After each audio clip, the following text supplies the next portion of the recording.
Al comenzar estos vídeos comentando alguna cámara fotográfica, como aficionado ya de unos años que durante mucho tiempo disfrutó y aprendió leyendo la revista publicada en España Arte Fotográfico con su director, don Ignacio Barceló, recuerdo los comentarios que aparecían cuando se trataba de hablar de una cámara recién aparecida y uno de los miembros del equipo de aquella revista, Jesús Angulo, se encargaba de ello,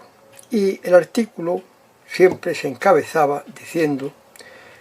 Jesús Angulo prueba, analiza y comenta la cámara, y a partir de ahí entraba a desgranar, desglosar, estudiar pormenorizadamente la cámara en cuestión, normalmente de reciente aparición, e incluso solía hacer una pequeña reseña histórica de su antecedente. La cámara Zorki 1 de la que yo les voy a hablar es sin duda, y siguiendo el blog de Cámaras Sin Fronteras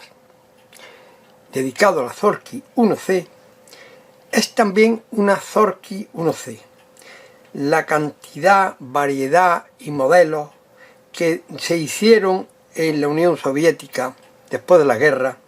de estas cámaras, unas muy parecidas a otras, unas con la marca Zorki, otras con la marca FET, es muy variado. Yo les invito a que entren en la página web de Cámaras Sin Fronteras y de una manera muy detallada podrán tener información de todas las características, variantes, modelos y forma de diferenciar unos de otros, datos con los que yo llego a la conclusión de que, sin lugar a dudas, esta Zorki, que ya no es mía, como después comento, es una Zorki 1C, copia muy parecida, idéntica a las Leica 2. Se ha dicho que están fabricadas con los troqueles que en la Unión Soviética, una vez ocupada la Alemania nazi, y las fábricas donde se producían las Leica, el modelo 2 en este caso, habían trasladado dicha maquinaria, dichos troqueles, a sus fábricas de la Unión Soviética, donde se produjeron nuevos modelos que eran no solamente imitaciones de las Leicas que ya se venían antes imitando con el nombre de las FED, sino incluso copias lo más parecidas posible con la misma maquinaria. Estos son datos que serán más ciertos o menos ciertos. La verdad es que la Zorki 1 es una muy buena copia de la Leica 2, con todas o casi todas sus ventajas, y desde luego, sin lugar a dudas, como toda imitación, con algunos inconvenientes, pero que, como ya dice en este blog de Cámaras Sin Fronteras, y yo hasta donde he comprobado, es una cámara que merece la pena usar y disfrutar. Yo no voy a entrar en todas estas descripciones, en todas estas comparativas por las que en este blog explica diferencias y características de las distintas Zorki, entre ellas, entre las FED y con las Leica. Sí, en resumidas cuentas, decirles que por el tipo de disparador que incorpora una rosca para cable de disparo a distancia, el tipo del dial de velocidades, detalles como que no tiene un tornillo central en la zona del respaldo debajo del visor telémetro, y estos adornos continuos negros entre la franja, digamos, bordeando la franja de imitación del cuero que la reviste, son las características que definen esta Zorki 1, y le vuelvo a repetir que una buena copia de una Leica 2. Hay otra característica que, según he leído en el referido blog de Cámaras Sin Fronteras, atestigua que era de las cámaras hechas para la exportación y por ello especialmente cuidadas, se supone que con más garantía de funcionamiento. Y ello se nota en que además del Zorki en cirílico, estaba grabado en letras abecedario latino, y además del hecho en Rusia, en Unión Soviética en este caso, también en letras cirílicas, pues tenía grabado el Made in URSS en inglés, fabricado en Unión Soviética en inglés. Por el número de la cámara, el número que refleja de producción, y según una guía que también recoge en el referido blog de Cámaras Sin Fronteras, mi cámara, curiosamente igual que la del autor del blog, parece ser de 1952. En definitiva, esta cámara se sale un poco de los motivos por los que yo vengo haciendo algunos vídeos de revisión, pruebas y fotos que es capaz de tomar cámaras antiguas de las que he recuperado, de alguna manera han llegado a mis manos. Esta cámara se sale porque yo ya hará unos 20 años, cuando llegó a mis manos, la probé. Para ello tuve, por cierto, que tensar de manera totalmente de prueba y error, sin una preparación para ello, sin conocimiento de ello, las cortinillas de su obturador, porque las exposiciones no eran totales, había una cortinilla que se desplazaba antes de lo debido y no salía el fotograma completo, pero tuve suerte y funcionó. Yo ya estaba metido entonces en la fotografía digital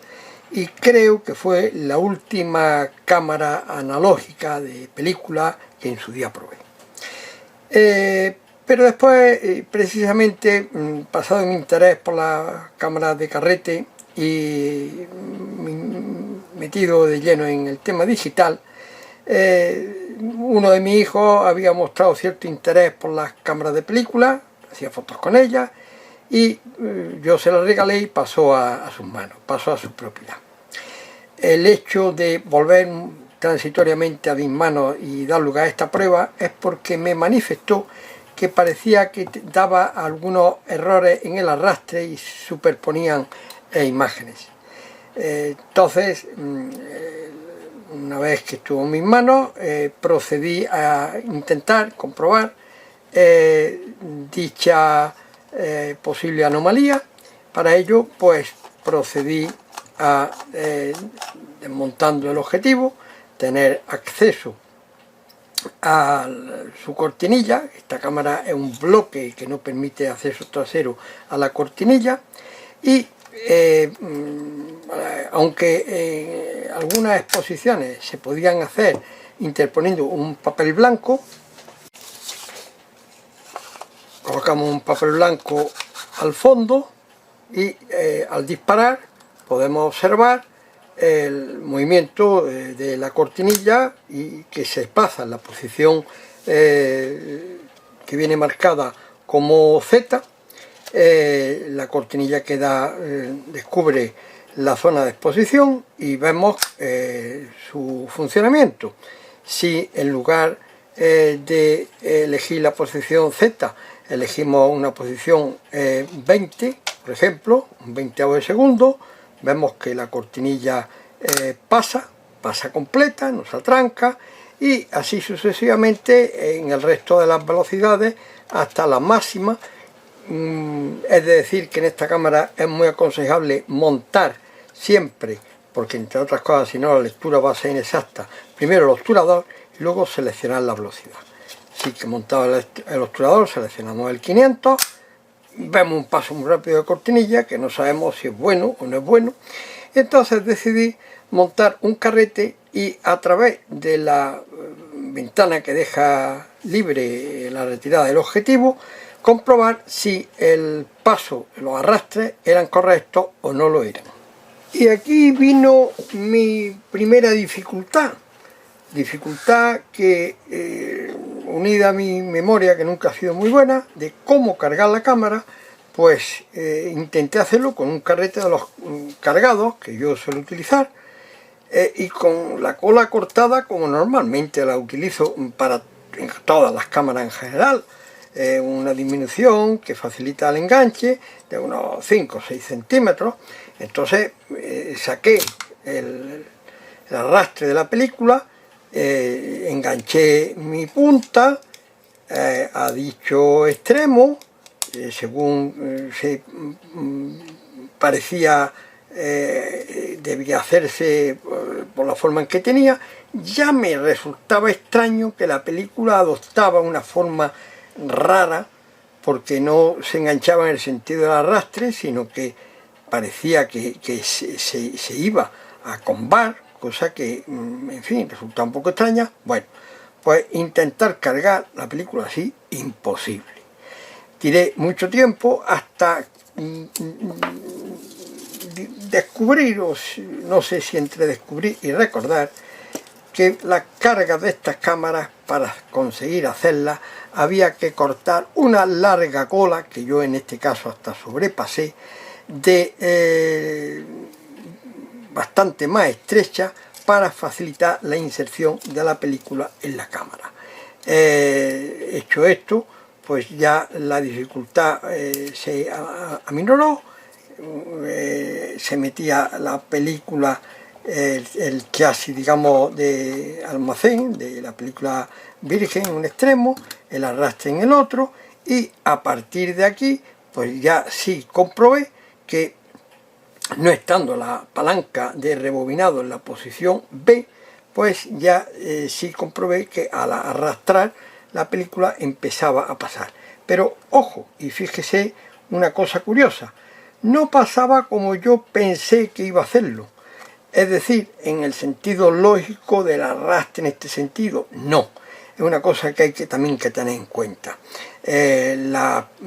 película en esta cámara hace un paso retorcido, nunca mejor dicho, porque mientras que nosotros arrastramos, ella se encarga de pegarse a un dentado, un eje dentado que queda aquí, con lo que la película se enrolla dando la vuelta y manteniendo la zona expuesta hacia afuera, en lugar de recogerse en el propio carrete. Pero en fin, salvado este primer paso, ya podía hacer las pruebas que quería ver, a ver si el arrastre, como me había dicho mi hijo, era correcto o no. La verdad es que después caí que si hubiera recurrido a un librito que guardaba de la Leica, cómo trabajaba y tal, en este librito ya explicaba desde el principio, bueno, hace una breve reseña de cómo funciona la Leica Modelo 1, la Leica estándar, la Leica Modelo 2 de 1932, y en toda ella, la Leica Modelo 3, y en toda ella lo primero que te dice bien claro, aparte de explicar cómo se sostiene y demás, es que para la carga hay que hacer un recorrido de la punta del carrete prácticamente de todo el largo de la tapa, cosa que no sé si por intuición o por recuerdo retrasado al final yo conseguí. En fin, una vez cargada la cámara, pues ya procedí a hacer puesta en la posición Z, de posición retardada. Eso es, y efectivamente, y voy a ponerle la tapa para que funcione correctamente y no se me descuelgue ninguno de los carretes, ni el inicial ni el del arrastre. Entonces ya procedí a disparar y vemos aquí todavía está al inicio de la cola de enganche, como puede apreciarse. Disparamos uno más, ya empezaba la película. Entonces yo fui haciendo, que aquí se ve de las anteriores, una rayita en la ventana, para ver si en el arrastre siguiente se repetían esas rayitas o había desaparecido. Vemos que han desaparecido las nuevas y se mantienen las de la prueba que en aquel momento hice. Aparentemente la cámara cargaba y disparaba sin montar un fotograma sobre el otro y parecía que el arrastre era corriente. A partir de aquí me dispuse a probar la cámara. La cámara, en resumidas cuentas, es una cámara, explicando por encima lo que en el blog que antes les he comentado pueden ver con todo detenimiento, que tiene velocidades de un 500avo a un 20avo y exposición de retardo, que aquí designa con la letra Z. La cámara tiene un visor de tipo Galileo, que a pesar de ser pequeñito es suficientemente luminoso para que pueda observarse. No sé si se llega a ver en la imagen bien el encuadre, y un sistema de telémetro a través de esta palanquita que asoma por aquí y que actúa sobre el frente del trasero del objetivo. Esta rueda que aquí aparece en amarillo es la encargada de ir empujando el telémetro y que nos marcará las distancias del enfoque mínimo al infinito. El enfoque mínimo, como podemos ver en la base del objetivo, va de 1 metro a infinito. El objetivo es un Industar, Industar 22, perdón, un 3.5 50 milímetros, y según se dice es una imitación muy lograda a mi parecer del Tessar de Carl Zeiss. Bueno, también se dice que del Mar de la Leica. El sistema de colocación del objetivo, pues, lo contrario de lo que antes hemos hecho para quitarlo, simplemente conviene hacerlo con el objetivo lo más retraído posible en su parte posterior para facilitar la colocación. Es una rosca grande que enrosca bien hasta que llega al final, donde encaja. Vemos que al hacer esto encaja. Esta palanquita se queda a infinito y en principio bloqueada, y para activar el enfoque y con relación con el telémetro se aprieta, y a partir de aquí ya se gira buscando con nuestro doble visor, el visor del telémetro, el enfoque y la distancia. La puesta a cero de los negativos, una vez cargados, como antes he dicho, pues simplemente manual. Nos ponemos aquí en el punto de inicio, del cero. Eso es, si nos permite la palanca, como está ya cargada hay que actuar aquí. Eso es, nos permite el paso de la película, es un poco tal hasta situarlo en el cero. Con estos tetoncitos nos situamos en el cero. Entonces, una vez que disparamos, vemos que el arrastre estaba en el cero y ahora pasa al 1, es aditivo. Va contando el número de fotogramas que hemos tomado. Es decir, que la cámara no tiene sincronización para flash, no tiene tomada ninguna para flash, por lo visto hubo unidades a las que posteriormente se le añadieron, y el objetivo pues es retráctil. Una vez terminado su uso, con un giro a la izquierda se bloquea y a derecha se suelta, y una vez retraído podemos guardarlo en la funda. Creo que a esta altura decir que la característica principal que tenían las Leica y que hereda esta imitación, esta buena imitación, es precisamente el hecho de que su objetivo es intercambiable. Ya lo hemos visto en las escenas anteriores del vídeo, que el objetivo se retiraba y mediante rosca, y tenía un sistema de acoplamiento para el telémetro y que permitía quitar y poner el objetivo. Lógicamente esto no era para quitar y poner siempre el mismo objetivo. Esto, la idea original de las Leicas cuando introducen el sistema del objetivo intercambiable, el hecho de que se pueda quitar uno es para poner otro de otras características. Yo realmente ignoro si para las cámaras rusas hubo muchos objetivos intercambiables. Yo creo que pocos, si es que hubo alguno. No obstante, en la idea original de las Leica, y volvemos a mirar el librito este de hace unos años, pero muy ilustrativo a esos efectos, es que precisamente cuando aparecen las Leica, la primera Leica, la Leica 1, cuando aparece la Leica estándar,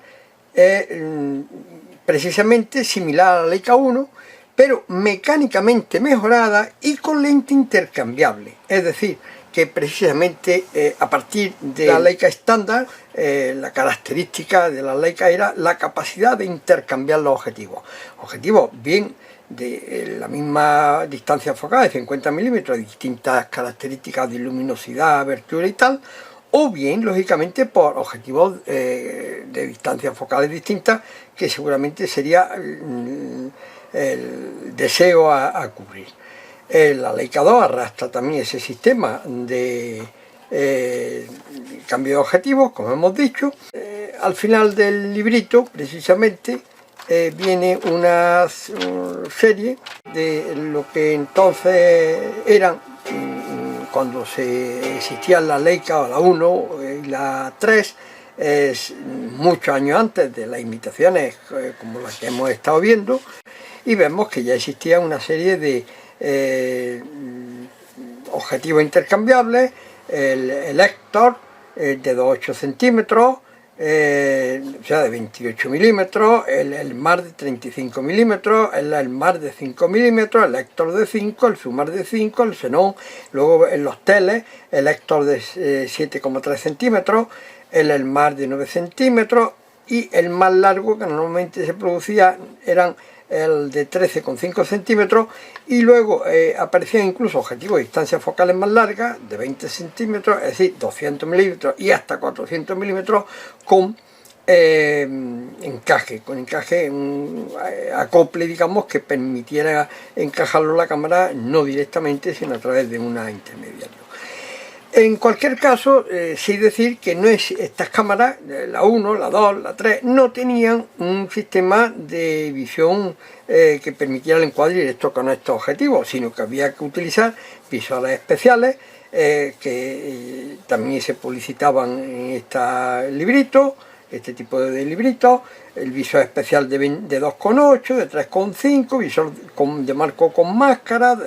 visor de porte para 7,3, es decir, que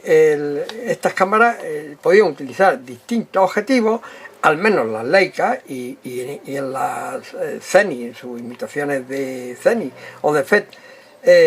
siempre que mantuvieran la rosca de 39 milímetros, que era una patente en principio de lentes que los soviéticos no dudaron, por supuesto, en imitar, saltándose estas patentes, el uso de distintos tipos de objetivos, aunque fueran de los que había fabricados para la Leica, o algunos que se pudieran fabricar directamente, necesitaban un tipo de visor específico. Y entrando ya en el rendimiento fotográfico que esta cámara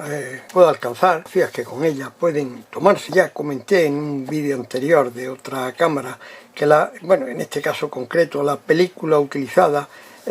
para estas pruebas es un Ilford HP5 de 400 ISO, con fecha de caducidad en septiembre del 2005 y que por curiosidad les comento que yo adquirí en Foto Gran Capitán, un establecimiento en aquel entonces de bastante importancia en Granada, en marzo del 2002, y que me costó 6.140 pesetas, que al cambio eran 36,90 euros la lata de 30 metros. Como también he comentado en vídeos anteriores, los químicos utilizados para el revelado son de Photokit, el F76, que era un equivalente, una fórmula equivalente al D76 de Kodak, y comprado ahora unos 30 años, no pone fecha de caducidad en el envase. Esta primera fotografía, como digo, tomada en la avenida Salobreña de Motril, tenía por objeto comprobar la profundidad de campo que era capaz de dar el objetivo a diafragma cerrado, y vemos que se resuelven perfectamente definidos el primer término, esta zona de la planta del primer término a la distancia mínima de enfoque del metro, y el resto de la imagen a infinito. El enfoque en este caso es más al primer término que al infinito, y a pesar de eso salen con perfecta definición todos los planos del encuadre. La matrícula del coche en primer término la he pixelizado porque por aquello de la privacidad y porque su lectura era totalmente definida y perfecta. La siguiente fotografía que yo tomé, la tomé en el Parque Pueblos de Motril, a la distancia mínima de enfoque, una planta en una zona de dicho parque ajardinado. Se repite su definición totalmente satisfactoria a esa mínima distancia del metro, y la gradación de tonos grises y negros que da, pues para mi gusto es bastante satisfactoria. El carrete a medio disparar le pasé la cámara a mi hijo, el actual propietario de la cámara, y él hizo varias fotografías. Una de ellas la hizo en una terraza. Vemos que hay una gradación de luz importante del primer término de fondo más iluminado, y la finalidad que él aquí perseguía era ver la capacidad de enfoque de la cámara, enfocando a la hoja de la planta del primer término, que vemos aparece totalmente nítida, y con el diafragma abierto la profundidad de campo se queda reducida a la zona de enfoque, perdiéndose el foco, difuminándose la imagen a medida que nos alejamos de este primer término donde se había centrado el enfoque. Otras fotografías las tomó desde la misma terraza en un edificio elevado, en el paseo de la Explanada de Motril, que enfrente pues tiene esta vista panorámica conformada, como aquí puede verse, con 1, 2, 3, 4, 5 y 6 fotografías disparadas a mano. Me ha comentado que a la máxima velocidad del 500, y siendo una zona a plena iluminación, con el diafragma lógicamente cerrado. A este tamaño, digamos, simplemente pues se ve que sí, que es una panorámica tomada a mano con sus saltos de una imagen a otra. Pero si se fijan ustedes en el edificio a la derecha del santuario que aparece al centro izquierda de la foto, una imagen reproducida al 100% de megapíxeles reales, una vez escaneado, siempre hago los escaneos con cámara digital, como ya he comentado en una ocasión, vemos como son perfectamente legibles las letras del edificio situado a la derecha del antedicho santuario.